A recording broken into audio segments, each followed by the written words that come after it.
Bueno, buenas tardes. Hoy soy el doctor Conejeros, ustedes ya me conocen, soy cirujano, soy el jefe de cirugía cardiovascular del Hospital de Niños y hoy vamos a hablar de cardiopatías con hiperflujo pulmonar.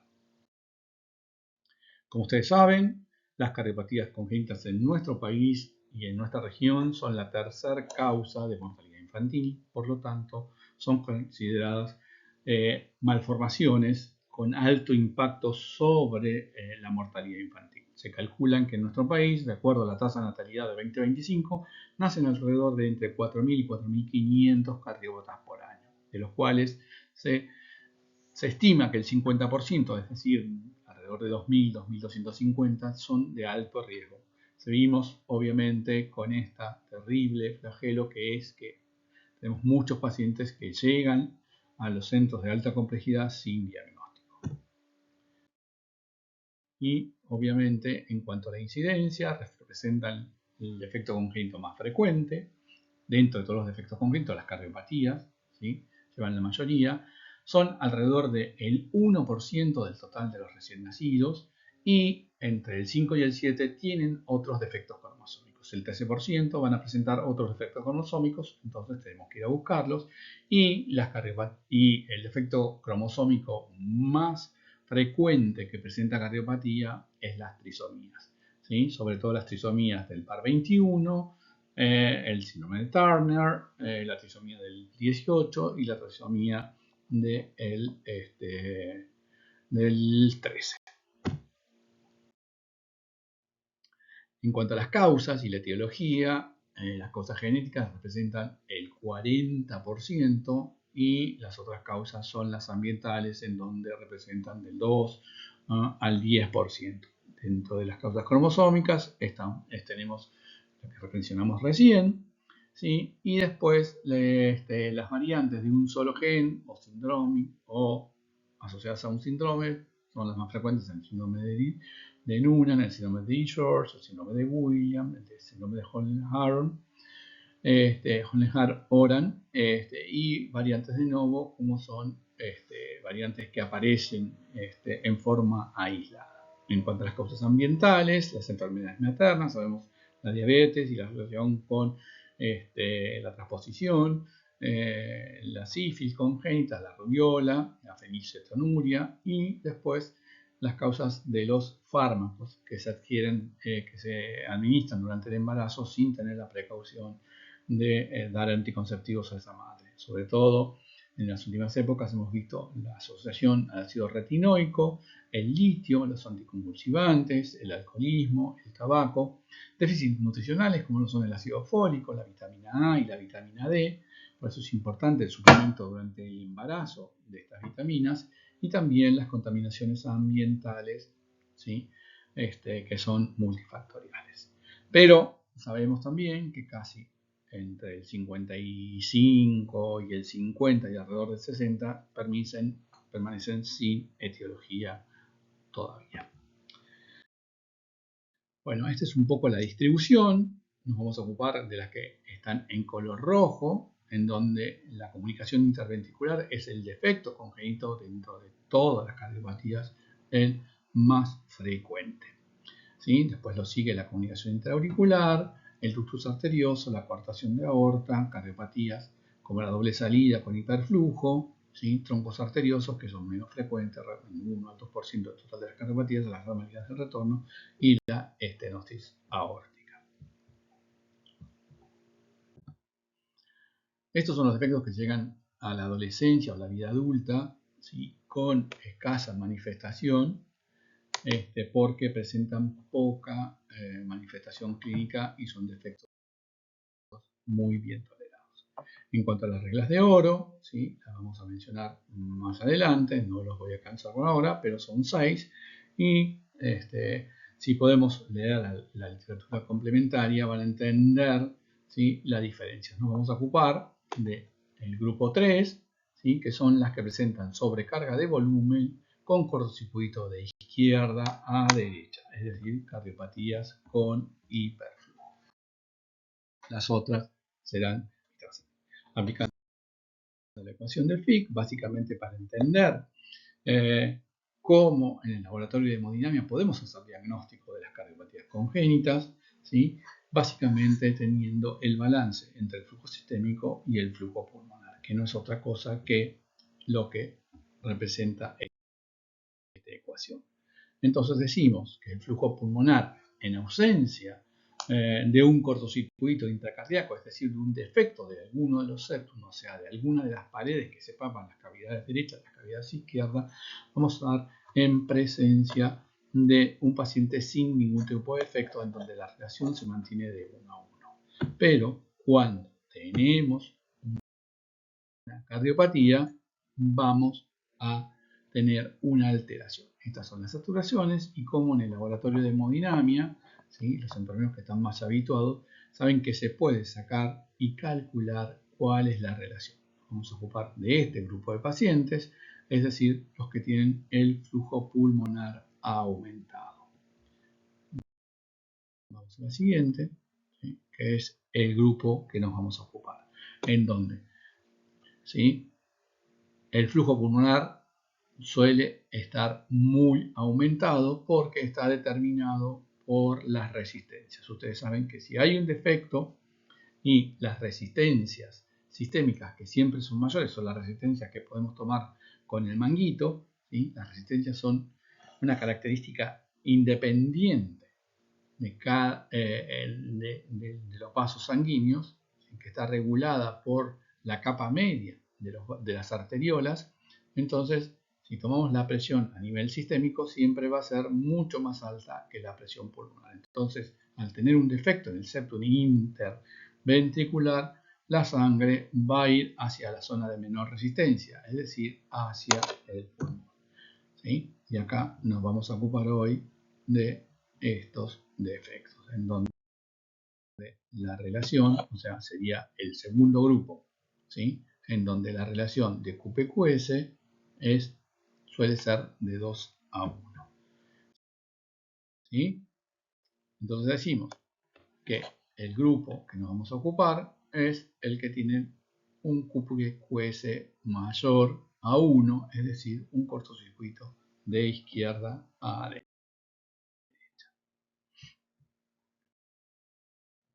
Así que vamos con este grupo.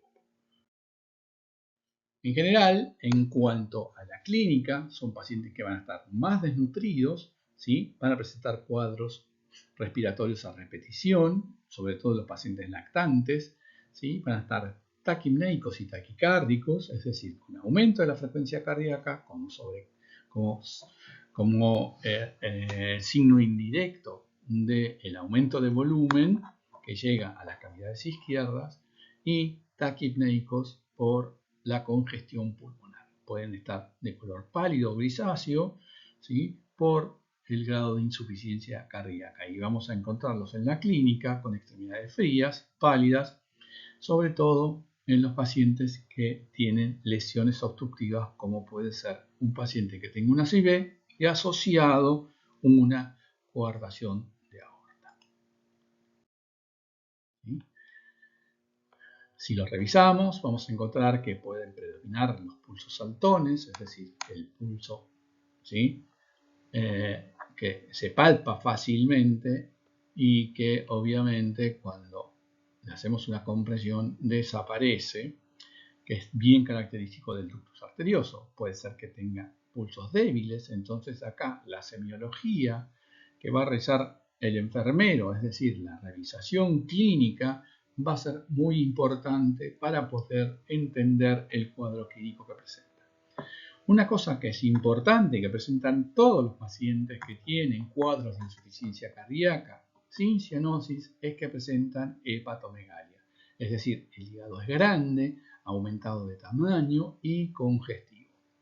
Los pulmones, si los auscultamos, van a estar pulmones húmedos. ¿Qué quiere decir esto? Que vamos a encontrar ruidos accesorios agregados a la auscultación, es decir, rales crepitantes, subcrepitantes, ¿sí? Que se van a escuchar como si fuese una especie de burbujas o un craqueleado cuando los auscultamos. Esto es obviamente el edema del insertillo pulmonar al paciente al respirar, ¿sí? Y eso hace que los bronquiolos colapsen y produzcan esta semiología característica. En cuanto a la auscultación cardíaca, vamos a encontrar que pueden tener soplo sistólico regurgitativo, esto es bien característico de las comunicaciones interauriculares. Vamos a escuchar un soplo sistodiastólico continuo, ¿sí? En el foco ductal o en el foco pulmonar, ¿sí? En el lado izquierdo del tórax, que es bien característico, ¿sí? Este soplo rudo, que se llama en maquinaria, que es bien característico del ductus. Y después vamos a encontrar que va a haber ruidos agregados, sobre todo el tercer ruido. El tercer ruido se genera, ¿sí? Como un signo indirecto de la sobrecarga de volumen, o sea, de la mayor cantidad de sangre que le llega a las cavidades izquierdas por el hiperflujo pulmonar. También vamos a encontrar que el segundo ruido, que corresponde al cierre de las válvulas sigmoideas, ¿sí? El segundo ruido cardíaco está formado por el cierre de las sigmoideas pulmonares. Entonces, al ir más sangre al pulmón, ¿sí? Este ruido está reforzado, es más fuerte que el primer ruido cardíaco. También podemos encontrar que tengan un soplo eyectivo, ¿sí? Bien de la estenosis aórtica, o puede ser que encontremos soplos sistólicos en la coartación de aorta. Como verán, la semiología es muy florida y es importante que ustedes puedan tomarse un momento para poder auscultar tranquilamente el corazón del paciente y encontrar esto, ¿sí? Si le hacemos una radiografía de tórax, vamos a encontrar que estos pacientes presentan cardiomegalia, es decir, aumento de la silueta cardíaca en relación a las playas pulmonares. Van a encontrar que tienen una placa mucho más blanda como signo indirecto del edema de pulmón, y puede ser que tengan un arco medio pulmonar, ¿sí? Convexo, es decir, con una concavidad hacia el árbol pulmonar, y van a ver siempre que hay un aumento de la vasculatura pulmonar. Ahora vamos a ver una placa más adelante, así lo pueden. También podemos encontrar que tenga signo del hachazo, o sea que le falte. Ustedes saben que en la semiología de la radiografía tenemos el primer arco, que es el arco de la aorta, el botón aórtico. El segundo arco es el arco pulmonar, y el tercer arco es el del ventrículo izquierdo. Vamos a encontrar que tiene una saturación ligeramente disminuida, y esto es importante, ¿sí? Podemos encontrar que el paciente está ligeramente insaturado, pero está insaturado porque tiene congestión pulmonar, ¿sí? Es decir, cuando yo hablo de congestión pulmonar, lo más gráfico que se me ocurre para que entiendan qué es la congestión es, ustedes vieron cuando se pinchan o se golpean un dedo, el dedo que está muy vascularizado, ¿sí? Inmediatamente aparece esa hinchazón. Bueno, esa hinchazón es la congestión. En el caso de la congestión de un dedo por un traumatismo, ¿sí? Se produce por la lesión traumática. En el caso del pulmón, esa congestión de sangre se produce por el aumento de flujo. Entonces es una congestión, ¿sí? Pasiva, porque le va más sangre a eso. Ahí no hubo un traumatismo, obviamente, ¿no? Vamos a encontrar que la saturación arterial puede ser diferente, por esto es importante tomar la saturación en los 4 miembros, ¿sí? Tomar en el miembro superior derecho y en el miembro izquierdo, y tomar en ambos miembros inferiores, porque pueden haber variaciones de la saturación, ¿sí? En el caso de que el paciente tenga una coartación de aorta severa o que tenga una interrupción del arco aórtico. Si le hago un laboratorio, ¿sí? Es decir, un gas en sangre, vamos a encontrar que con un afío ambiental el paciente tiene una PO2, o sea, una presión de saturación de oxígeno ligeramente disminuida. Y otra cosa que vamos a encontrar siempre es que tienen anemia como un signo indirecto de la sobrecarga de volumen. ¿En qué cardiopatías tenemos que sospechar? Tenemos que pensar cardiopatías con hiperflujo, ¿sí? El ductus, la comunicación interventricular, que dijimos que es la cardiopatía más frecuente, la CIA, la anomalía del retorno venoso, ¿sí? El canal auriculoventricular, las dobles salidas, el tronco arterioso, ¿sí? Las articiopidas, o sea, formas de ventrículo único con hiperflujo. Y también tenemos que sospechar otro gran grupo, que son las cardiopatías congénitas con obstrucción izquierda. Es decir, una estenosis mitral, que son menos frecuentes, una estenosis aórtica, que es más frecuente, una coartación o una interrupción del arco aórtico.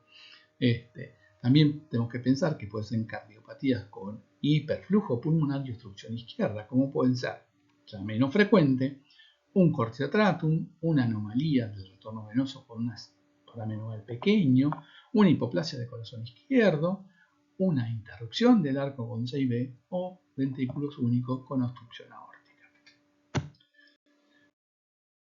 Bueno, acá tenemos, ¿sí?, lo que yo les decía.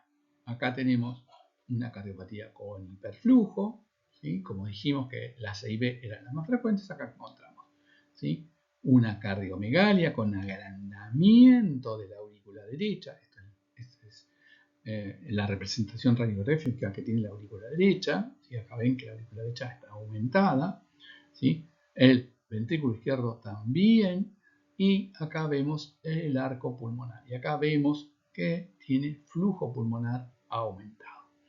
Las 6B, ¿sí?, las hay de todos los tipos, de todos los tamaños. Acá hay una representación de cómo sería la relación de los flujos. El flujo pulmonar está aumentado, ¿sí? De acuerdo a la ubicación, se la clasifica en teris membranosas, a las que afectan o están presentes en el septum membranoso, ¿sí?, tipo canal, que abarca todo el septum, y después están las musculares. También puede ser del tracto de salida o subpulmonares o doblemente relacionados, o sea, que está relacionado con la aorta y con la pulmonar. Pero obviamente acá lo mandatorio es la baja de la resistencia pulmonar, que hace que el paciente reciba más sangre del lado derecho y por ende más sangre retorna hacia las cavidades izquierdas. Acá tenemos las comunicaciones interauriculares, ¿sí?, que también pueden ser tipo ostium secundum, pueden ser tipo cava superior, tipo cava inferior, pueden ser ostium primum, cuando afecta el efecto desde el ostium primum, ¿sí?, o aurícula única. En general, estas cardiopatías son mejor toleradas y llegan generalmente a la adolescencia. Por eso van a ver que las CIAs que se operan en el servicio y en la mayoría de los lugares son chicos en edad escolar. ¿Por qué? Porque esta comunicación ocurre entre dos cámaras de baja presión, no entre cámaras de alta presión como son las C y B, ¿sí?, porque acá la diferencia de presión entre la presión media de la aurícula izquierda y la aurícula derecha es muy bajita, sepan, más o menos estamos hablando de 6 milímetros de mercurio, ¿sí? Entonces acá es mejor tolerado el cortocircuito porque obviamente es menor el volumen de sangre. Y acá vamos a encontrar que tiene una vasculatura pulmonar aumentada, una aurícula derecha ligeramente aumentada, pero que es bien patognomónico es que se ve el ilio izquierdo, normalmente el ilio izquierdo está oculto por el arco pulmonar, y acá se lo ve perfectamente, y ven que el arco medio, este es el primer arco de la aorta, y acá ven el arco pulmonar que tiene una convexidad, ¿sí?, hacia la playa pulmonar.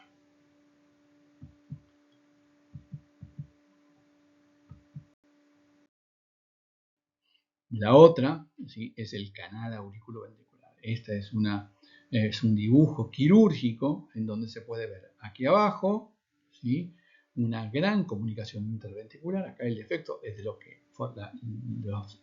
las estructuras que forman la cruz del corazón, que son los cojinetes endocárdicos. Entonces, en vez de formarse dos anillos que contengan las dos válvulas auriculoventriculares, la válvula AB izquierda, que es la mitral, y la válvula AB derecha, que es la tricúspide, entonces hay un gran defecto abajo, una gran CIB, y por arriba una gran CIA y un solo anillo que contiene ambas válvulas.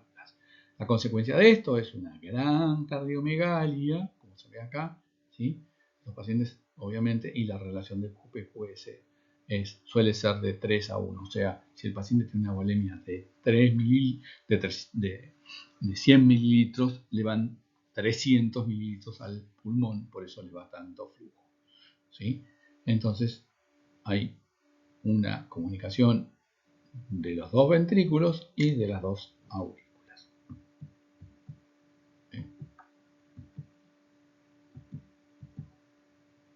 Relación de Estas son las cardiopatías menos frecuentes, ¿sí? La anomalía del retorno venoso, que ustedes están muy acostumbrados a verlas en cardiovascular. Acá directamente el defecto ocurre porque las venas pulmonares no se fusionan a la aurícula izquierda, entonces llegan por alguna vena al retorno venoso de la aurícula derecha, ¿sí? Entonces todo el retorno venoso, tanto de las venas pulmonares como de la vena cava y la vena cava superior y la vena cava inferior están llegando a la aurícula. Entonces toda la aurícula contiene el retorno venoso de ambas cavas y el retorno venoso de las venas pulmonares. Esta cardiopatía, ¿sí? Suele no tener soplo, ¿sí?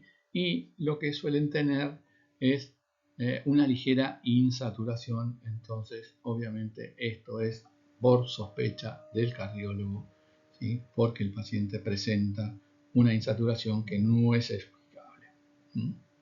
A simple vista. Entonces, pueden tener gran cardiomegalia y estos pacientes se terminan operando generalmente antes del mediodía. Relación de QPQS muy aumentada. Ven que todas las cardiopatías, pese a tener diferentes defectos a diferentes niveles de las estructuras cardíacas, presentan la misma clínica. Entonces, por eso es más fácil para nosotros agruparlas en cardiopatías con hiperflujo, con hipoflujo y con mezcla de las dos, o sea, con insuficiencia cardíaca y con hipoflujo. Acá tenemos esta cardiopatía que también es poco frecuente. Acá esto es un solo vaso que está dando las dos circulaciones, o sea, el flujo pulmonar, el flujo sistémico, acá esta es la aorta, ¿sí? Y acá está dando la arteria pulmonar. Esto se llama tronco arterioso. Esto es una fotografía quirúrgica. El tronco arterioso suele tener aumento del flujo pulmonar, ven que la placa está blanca, y una gran cardiomegalia. La relación de QPQS suele estar muy aumentada. ¿Estamos? Es un solo vaso. Ustedes piensen que este defecto ocurre porque hay un estadio embriológico durante el desarrollo del corazón en donde esto se tabica, y cuando no ocurre ese tabicamiento tenemos este defecto. Suele asociarse a una gran comunicación interventricular. Después pueden haber formas de ventrículo único, como puede ser la estrella tricuspidia o las doble entradas, todas estas con hiperflujo pulmonar. ¿Vamos? Bien, vamos ahora a ver, ¿sí? Las obstructivas izquierdas, como pueden ser una estrechez distal a la aorta, que se llama coartación de aorta, es una estrechez distal a la subclavia izquierda. Por eso es importante tomar el pulso y la saturación en el brazo superior derecho, ¿sí? Y en los miembros inferiores para ver si este ductus, ¿sí?, se mantiene permeable y está yunteando de derecha a izquierda si el paciente está muy cuarto. Y el grado extremo de falta de continuidad se llama interrupción, ¿sí? La estrechez localizada, coartación de aorta, ¿sí? Y la falta de continuidad, interrupción. ¿Vamos? Acá también, obviamente, el ductus es necesario para mantener el flujo sistémico distal en los miembros inferiores y a nivel esplácnico, o sea, a nivel de la panza de ese bebé y a nivel de los riñones. ¿Estamos? También puede haber una estenosis proximal, como la estenosis aórtica crítica. En todos estos tres modelos de obstrucción izquierda, ¿sí?, vamos a encontrar que estos pacientes tienen congestión pulmonar, pero por aumento de las resistencias del lado izquierdo por obstrucción, ¿sí? Bien. Y la última, el grado extremo, es la atresia aórtica, ¿sí?, con un gran foramen oval en donde hay mucha cardiomegalia. Entonces vamos a tener formas univentriculares, ¿sí? Con hiperflujo por defectos a nivel del septum, ¿sí?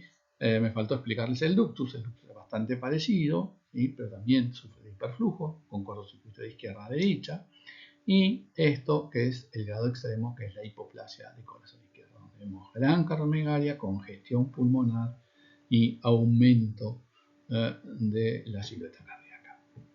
¿Vamos? ¿Cuál es la conducta? Bueno, la conducta es siempre, nosotros preferimos no intubar a los chicos, ¿sí? No agregar oxígeno si la saturación es mayor del 85%, ¿sí? Si tiene todos los pulsos presentes, ¿sí? Le vamos a poner diuréticos y inotrópicos. Si los pulsos están ausentes, y por eso es importante la colaboración de enfermería, vamos a tener que ponerle prostaglandinas, pese a que son cardiopatías no cianóticas, el flujo sistémico depende del ductus, entonces tenemos que tener el ductus permeable. Diuréticos, los que más usamos saben ustedes perfectamente que son la furosemida, e inotrópicos, acá preferimos sobre la gran mayoría de los inotrópicos de tipo catecholminérgicos, o sea, la nora, la dopa, la dobuta, preferimos usar los que son lucitrópicos, o sea, que no aumentan la frecuencia cardíaca. Y que mejoran la complacencia, o sea, el lucitropismo, o sea, la complacencia de esos ventrículos que en general están aumentando la frecuencia. Sepan que el ventrículo izquierdo de los recién nacidos es un ventrículo de paredes restrictivas, porque trabajó muy poco durante la vida intrauterina, entonces por eso el neonato está siempre taquicárdico, ¿sí?